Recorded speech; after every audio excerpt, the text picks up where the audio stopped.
m'appelle Samia Orozman, je suis d'origine tunisienne, née à Paris et je vis ici même à Paris. Je suis comédienne et je me suis lancée dans l'humour depuis à peu près 2009-2010. J'ai décidé de devenir comédienne à l'âge de 12 ans. La toute première fois que je suis montée sur scène pour une improvisation théâtrale, j'ai réussi à faire pleurer les gens dans la salle et j'ai pleuré moi-même. Et je me suis dit c'est ça que j'ai envie de faire pleurer les gens. Parce que pour moi c'est ce qu'il y a de plus chouette en fait, de faire rire les gens et de leur faire oublier leurs soucis. C'est surtout que je fais de l'humour bienveillant et un humour qui rassemble les gens. Donc dans mon spectacle, tout le monde s'en prend plein la figure, mais avec beaucoup d'amour. Et du coup, ça rassemble. Et dans ma salle, il y a toujours un beau mélange. Toutes les origines sont représentées. Dans la salle, il y a toujours un beau métissage. Moi, je suis un mélange de plein de choses. Je suis née en France, de parents tunisiens. Les vêtements que je porte, le haut, ça vient d'Afrique subsaharienne. Donc je suis tout le temps habillée en wax, parce que j'adore ces couleurs. Je trouve ça très joli et que c'est une façon un peu plus fun de porter le foulard. Et en bas, j'ai un saroual arabe. Et donc c'est un mélange de toute cette Afrique que je représente. Donc je suis française et tunisienne et africaine plus globalement et musulmane. Au final, je suis juste citoyenne du monde. Je suis toujours souriante. Les gens sont étonnés de me voir parce qu'ils disent que je suis la même sur scène et dans la réalité. Il n'y a pas de différence, je suis entière, je suis sincère, je suis dans la générosité, dans le partage. Et en fait, c'est mon fer de lance, c'est mon chemin de vie. J'estime qu'on n'est que de passage, qu'on est là pour faire un maximum de belles œuvres. Donc mon quotidien, c'est de partager du bonheur et du rire avec les gens. J'ai commencé en atelier théâtre au collège, ensuite j'en ai fait au lycée, ensuite j'en ai fait à la fac.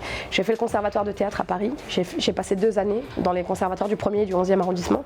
J'ai passé l'audition pour entrer au conservatoire national, mais sur 2000 ils en prennent 20, donc je n'ai pas été prise. Et à partir du moment où j'ai arrêté le conservatoire, c'est là où j'ai rencontré mon mari, qui est un Martiniquais converti à l'islam, et qui m'a donné envie de m'intéresser à ma propre religion. C'est là où j'ai décidé de porter le foulard. Je suis dans l'écriture d'un nouveau spectacle que je vais jouer ici même, sur la péniche du Jardin Sauvage à Paris. Et donc je viens tester pour la première fois dans une vingtaine de jours. Alors on verra ce que ça donne. C'est une nouvelle page de mon histoire qui s'écrit parce que c'est très difficile quand on a beaucoup tourné avec un spectacle d'en écrire un second et de s'essayer avec autre chose. Quand celui-là est enfin rodé et qu'on sait la musicalité et le moment où les gens rient. Se lancer dans autre chose, c'est hyper dur, mais en même temps, c'est du bon stress. Et puis, j'aimerais faire de la télévision et du cinéma. Pour moi, Femmes d'Afrique en action, c'est des femmes qui se bougent, qui se battent pour s'imposer, imposer aussi leur tempérament, leurs aspirations, leur caractère et leur manière d'être. C'est une citation de Boris Vian qui disait que l'humour, c'est la politesse du désespoir. Pour moi, les situations les plus difficiles, les plus horribles à supporter, elles ne peuvent passer qu'à travers l'humour et à travers le rire. Quand on est capable de rire de chaque situation, on peut se sortir de tout. Si j'avais une leçon à donner à des petites jeunes filles qui nous écoutent et qui aspirent à faire un jour ce métier, c'est d'enlever les barrières qu'elles ont dans leur tête. Parce qu'en réalité, la seule personne qui peut vous empêcher d'arriver là où vous avez envie, c'est vous-même. Si tu ne te bouges pas, tu n'arriveras à rien.